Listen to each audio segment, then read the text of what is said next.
it's the same theme of every, episode we've ever really recorded. And it's not just about getting a big, massive rate of return and rolling the dice.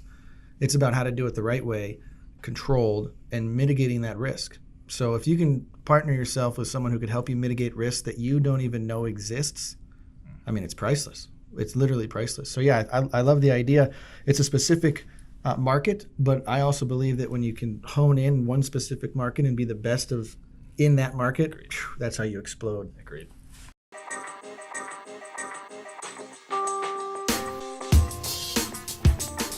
From Goalpost Studios in downtown East Lansing, Michigan.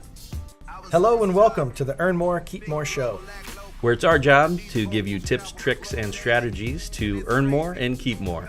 I'm Dave McAndrews, and I believe that we should focus our marketing on messages that are all about our clients so that we can connect with them in a way that they can understand. And I'm Matt Love, and I believe in being efficient with our companies so that we are able to keep more of what we make. Me up beautifully, and that's why I stay plugged in and I always contribute to my community. We're back with the Earn More, Keep More show. The caffeine is beginning to wear off, but we are pressing forward, and today we have Chris Schnee. Spelled Schnee, but pronounced Schnee, which has, from the very first time that I ever met him, has been a confusing thing for me, and I still have not been able to nail it down. But Chris Schnee is the proprietor of Goalpost Global. And Goalpost Global, what do you guys do over there? In a nutshell, and Schnee is a battle in my own home. So there's some Schnee and there's some Schnee, but if you want to know a little bit of German, you just learn the word for snow.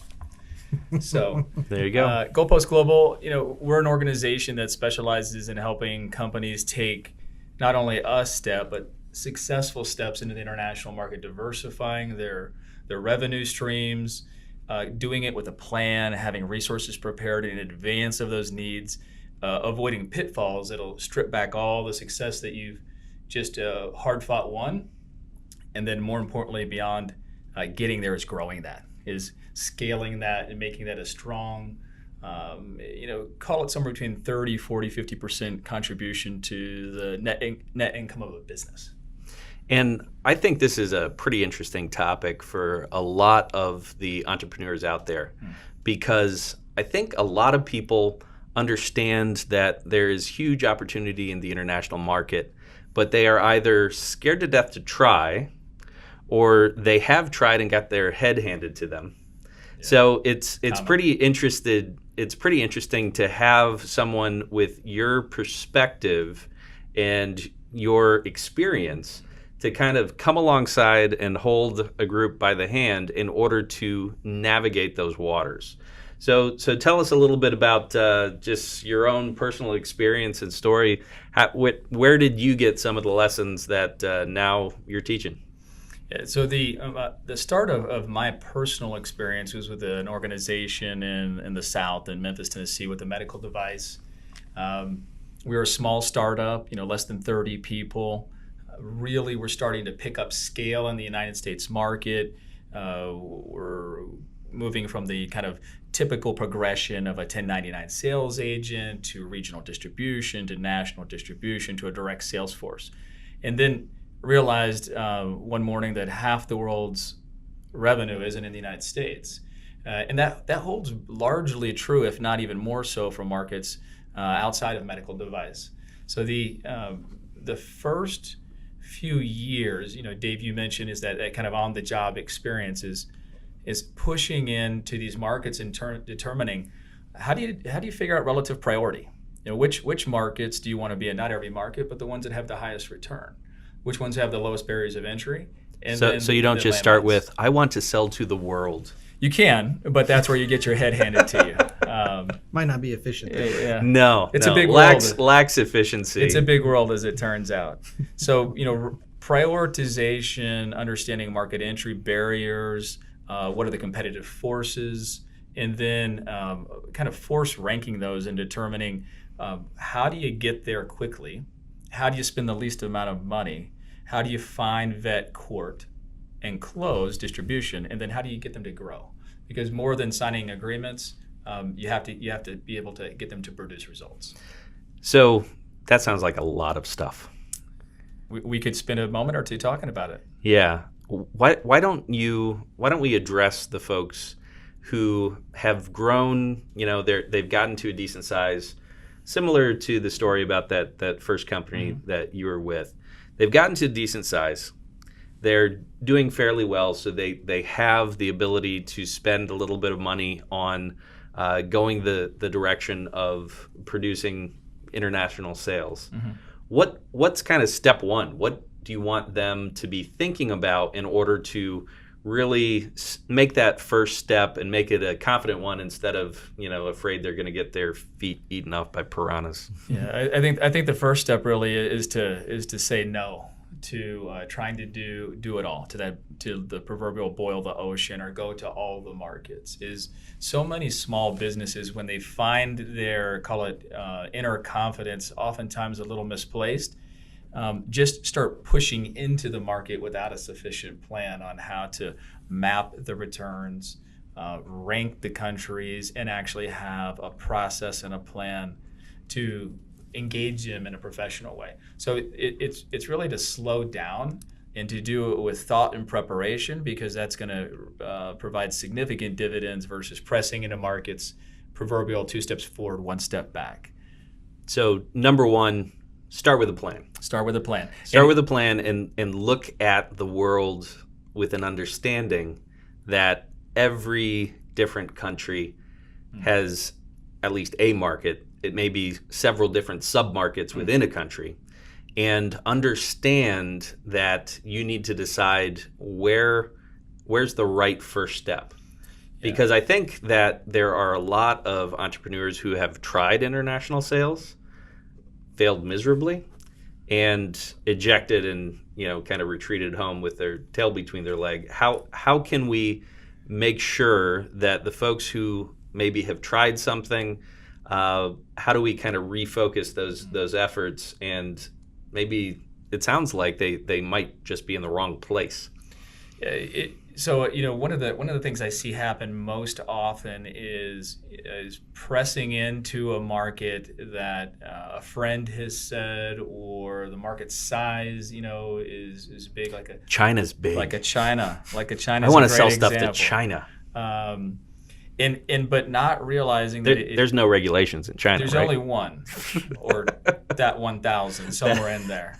So let me give you some, instead of kind of a high level, let me give you a more case level example. So as a medical device firm that I ran as a general manager in Memphis, different devices have different levels of standards. And so we were call it a class 1, a lower, not even a really high bar device.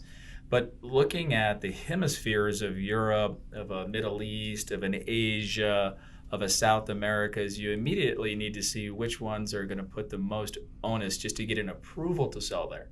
If you go into the market and you start selling, you can actually lose your brand, be barred from the country, be fined all of a sudden.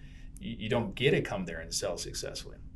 Step one is to understand, how does that country view your particular product line? Medical device has some pretty significant regulations. So then you can factor in the time, effort, and cost to successfully enter that market before you've made $1.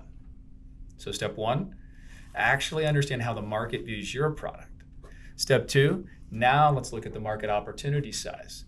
So if step one gauges relative cost and risk to get into the market, step two is how big is the market. And so that shouldn't be done with a personal calculator. It shouldn't be done through your friend's golf game and relaxing your way through it. There's multiple organizations in the world that, for varying degrees of spend, will actually help map import-export volumes on what's called an NCIS code. So it's a code that specifically matches your product class to their import. So what you want is, you really want to see volume. You want to see volume of your product going into that market. Now you have regulatory pain and cost, which equals time and money. Now you have a market opportunity. Think of the 10 countries you originally thought of in your head, and now they're restacked. It's a tumbler. Now the third, intellectual property potential risk. If you're in a place where you're taking an innovative product, not a Me Too product, you need to score that column. And I'd say a fourth is really understanding what it's going to take to support that market. Going to a Europe has a relative low barrier of support. Going to a China, because of translation, cultural nuances, has a higher. And so if you kind of end up with a scorecard. Support as in how much effort your company is going to have to prop up whatever the expedition Absolutely. on the other side of the world is. Sales support, translations, lead time to get product in, relative logistics to ship your product. And so all these things, if you work them through an equation, you actually end up with a really nice force ranking of that country's first because it's going to net the most amount of money with the least amount of risk with the lowest amount of cost. These are the kinds of things that we have companies pause and we do it through a analytical versus a gut, and it works. Right. So going back to the China example, you go into a huge market, huge opportunity, but you could spend so much and lose all your intellectual property in the process.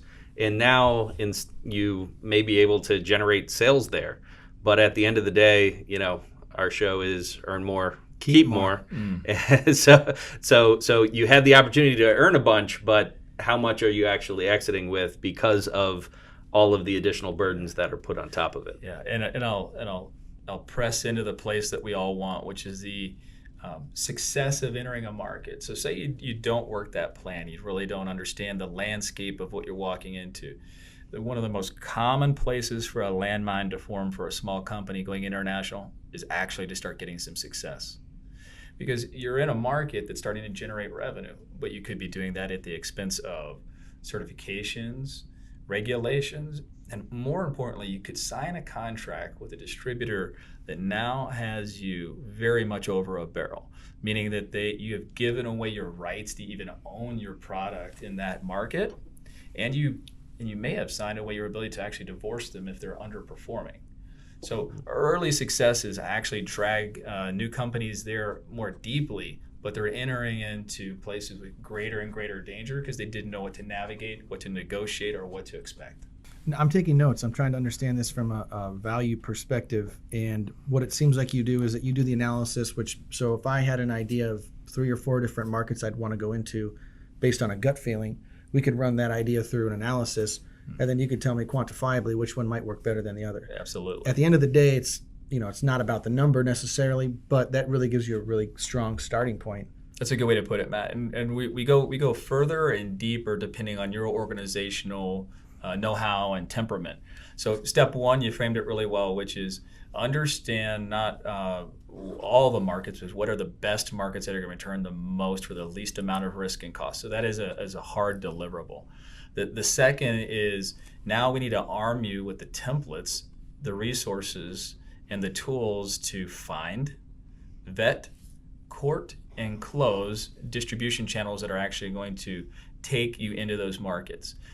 And doing all that work on the front end is incredibly preparatory, because how many times have we heard you only get one chance to make a great impression? For sure. So if you're going to go after top distribution to open up 50% of the world's revenue, you can't be figuring these things out on the fly. Yeah. So we prepare you for those early conversations, and we actually fill a pipeline of target candidates matched to the particular call points and sales channels necessary to grow your revenue. Now, do you use precedents? Obviously, when you talk with, so somebody comes with a new idea, you can put them through your analysis. Do you have precedents that you've shown where you've actually done this in the past with other companies and then shown the results? Without question. So personal experience is almost 20 years of taking a wide variety of products, probably heavily weighted on the medical device, healthcare, which had even higher barriers than other market segments. But in the early days of the company in Memphis, it was a revenue of 0 and an international distribution of 0. 8 years later, we had successfully used this exact process to vet over 250 organizations, whittle them down to 47 distribution organizations covering 72 countries, and it represented 50% of the company's revenue. Within 24 months, 50% of the revenue was already pouring in from incremental markets. But importantly, we had done it smart. Yeah. We hadn't grown ourselves into the very place to hurt our organization in the next year. And you say the word smart, which I equate to efficient, which I think is an unattractive word when it's thrown out most of the time. You got to be efficient. However, it's everything when it comes to dollar amount, right? Efficiency is everything. How much? Not only how much can we make, how much do we get to keep? That's what's most important. How efficient can you be with that? So quantifying that, I think, is priceless, especially for somebody who's trying to grow. That unknown is scary for anybody. And when you can give them a finite number and say, here's the risk number, based on what we know, here's the history, here's precedence, here's what we've experienced, apply your ideas, and then you kind of like gauge that. I think that's kind of priceless, actually. In one of the places we shift from, call it the preparatory and the tool sets to the practical. Let me give you a good case example there. So target distributor profile, as an example, is built based on that unique product, those markets, and the sales goals. Then we need to do more than just exchange PowerPoints. You have to interview them. You have to know the culture on the nuance of these various countries. How do they negotiate? What are the expectations? How fast to move the negotiation? Fill a pipeline of them, and then we begin to stress test them all the way to a point which I call go-to-market. I personally don't believe an organization internationally should ever be selected if they haven't shown the tenacity in a small pilot test that's very defined to actually sell the product, to communicate well, to adhere to the boundaries of the test, and advancing those to a contract negotiation. So efficiencies are taking a big funnel of potential, whittling it down with more than a gut, again, with science, and then advancing the critical few to a final channel selection that has already proven itself to create incremental revenue for you, and to do it in a way that you want to work with them for the long term. And the idea of distribution partners has come up several times, and basically being able to find distribution partners. A lot of the entrepreneurs that have been successful in the U.S., they probably, or some of them, don't really understand the distribution partner concept because of the fact that they've built their own sales team or whatever. But once you go to another country with a different language, with all different rules, the necessity to have someone who knows the groundwork is very different than just building a sales team. Yeah, and it's interesting because if we were to deconstruct the top 10 markets in the world, there's some markets where having a single distributor for your product line being advanced makes perfect sense. Let's pick a Germany, where it's a very tight integrated market. In Italy, though, which is not much bigger geographically, you're typically going to need 4 distributors because the north, west, east, and south all function differently in how they buy and sell. So some of the things we have to get into is how many layers of distribution, how much margin is there, and to make sure that we're asking the right questions so that you're not signing a master distributor who's really farming out all the work to others beneath you. That's one of those landmines that margin and brand and control can be eroded. There's plenty of ways to do agent models. There's plenty of ways to scale up to do direct sales as well. But the best way to get in a position is to start smart, to scale smart, and to be in a position to have options. So one of the pieces of content that we're going to have connected up to this podcast on the Earn More, Keep More .show is the 4 things I wish I knew before getting into international sales. And I think, we have the piece of paper in front of us, and it uses the example of the rocket. And if you think about the function of a rocket launching into space, many of them make it to space, and then others of them do other things. Yes. Like blow up on the launch pad or blow up on. They still took off. Yeah, right. You can claim a launch. Claim a launch, but on re-entry they exploded. So talk a little bit about some of your personal examples of the pitfalls or where you can really find some significant problems in this process. Yeah. So and particularly with that rocket example, in tying back to the earlier discussion, a lot of companies do blast off, but they're blasting off lost in space, right? Without a target of best market, they're in any market. Without a target of what is a realistic return, they may have unrealistic resources or readiness to sustain it. But let's say that we actually find a good distributor and they have brought us into that market. We really didn't understand the contract law for that region. It's one of the things Goalpost Global really focuses on is actually providing an agreement that provides a sustainable, scalable relationship.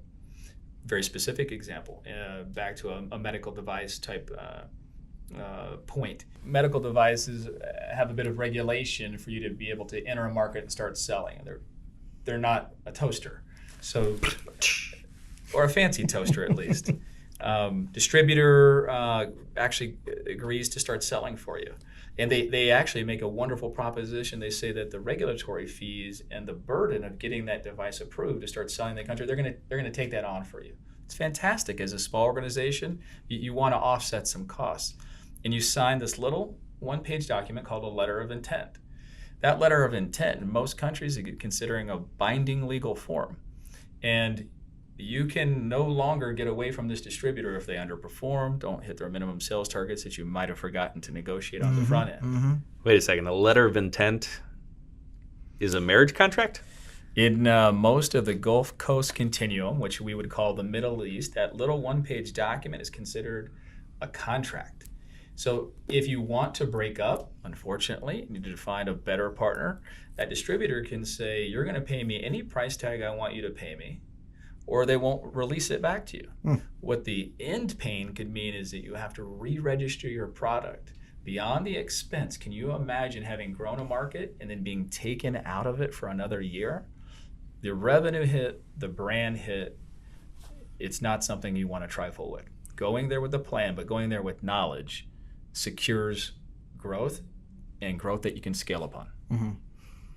And let's just talk about, because you are a bit of a globetrotter. How many countries have you actually negotiated deals in? So the largest number that I've done personally is 47 distributors in 72 countries. And I've traveled to just over 35 personally. So the ability to go to absorb that knowledge, and candidly, Dave, to have those hard knocks, but to know what landmines to step over, to know where the distributor might try and take advantage of you, it's priceless knowledge, right?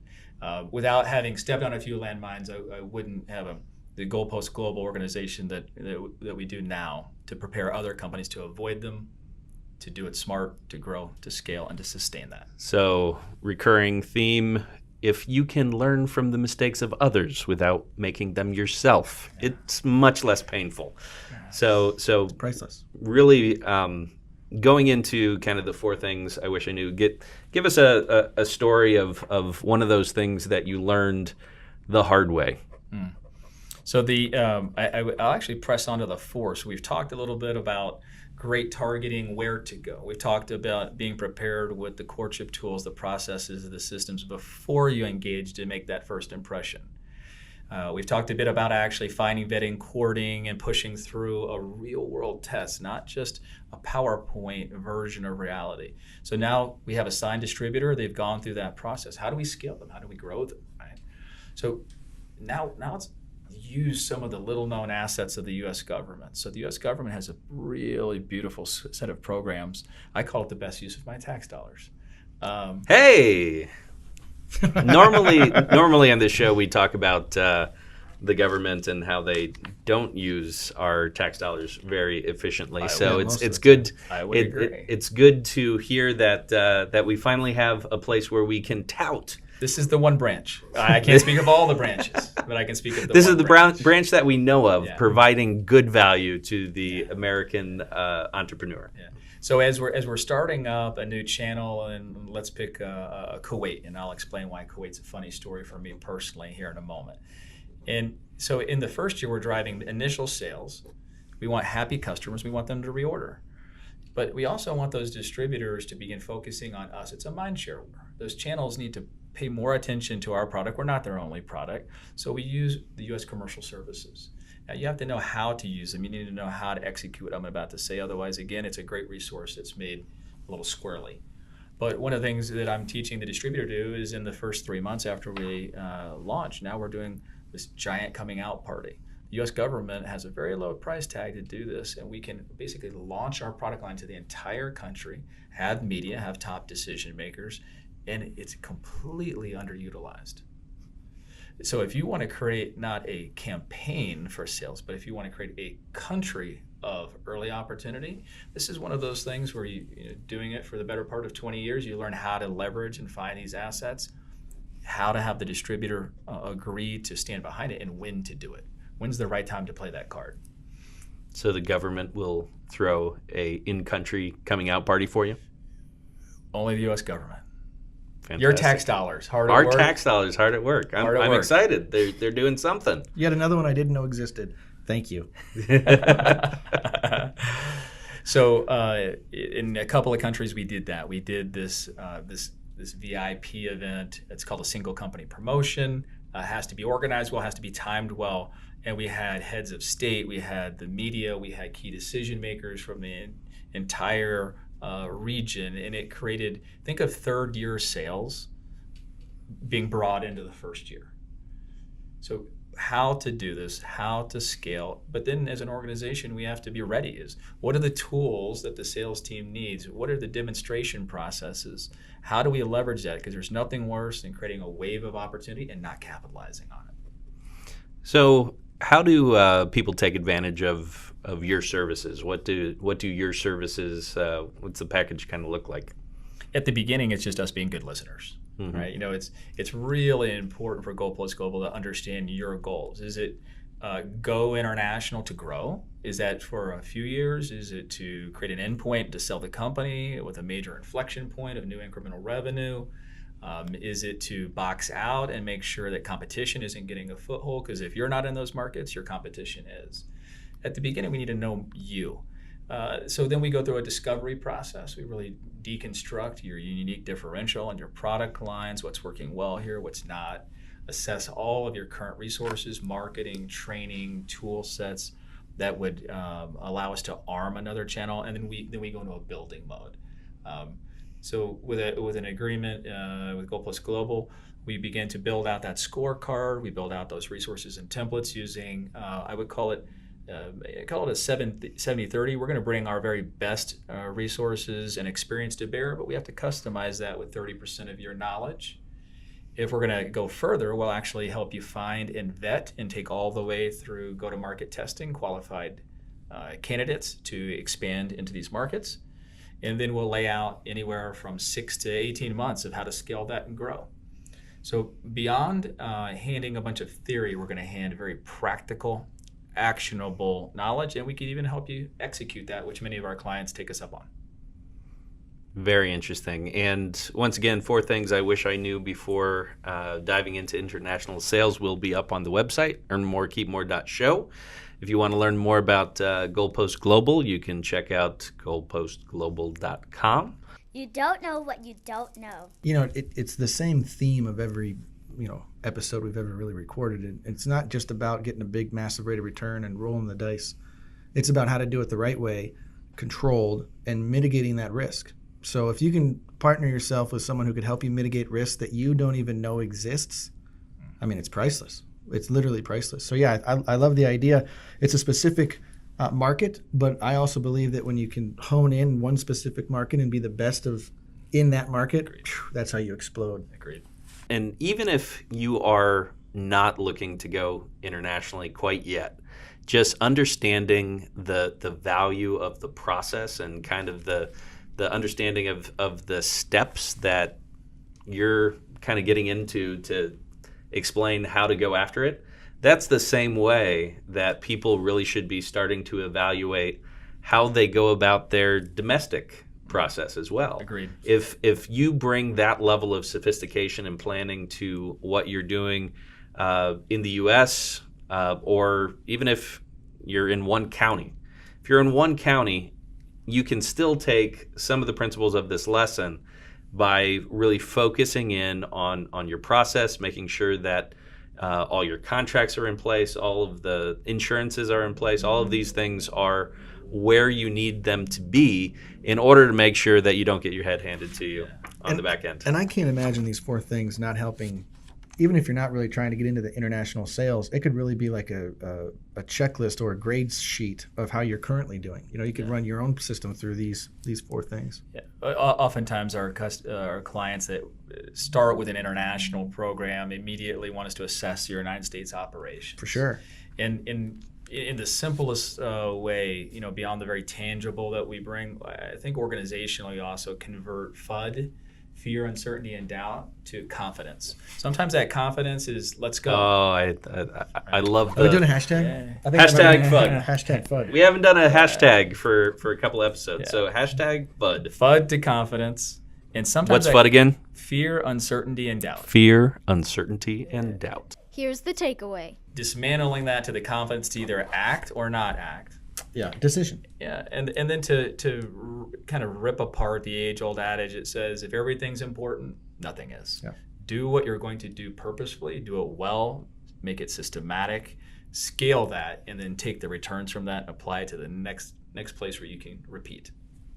Aim before firing, don't ready, fire, aim. That's right. Well put. Good stuff. Much appreciation. Thank you so much for Yeah. joining us today, Chris. Once again, this is Chris Schnee. Snow for those in the Snow German market. In the German. And check them out at goalpostglobal.com. Once again, join us at earnmorekeepmore.show or on any of the socials. We look forward to seeing you there. Thank you, and we'll see you the next time. See you guys. Thank you all. Drop the mic. Well, thank you for listening to the earnmorekeepmore.show. Do not forget to hit that subscribe button below so that you can make sure you're up to date on all the new episodes. And if you want to be a guest, we would love to hear from you. On our website, we have an easy downloadable form where you can put in your information and share with us your experience of how you've turned a problem into a process. We are all about our listeners, and we want to make sure that our listeners are finding a place. And we are most excited for you guys to share with us how you are earning more and keeping more. We look forward to hearing from you. This has been a Goalpost production. That's it for us. We are your hosts, Dave McAndrews and Matt Love. Our executive producer and creative guru is Jennifer McKinstry. Our social media director is Mark Farnes. And a very special thank you to Lansing's own Jose Moore for providing the music. Thanks for listening.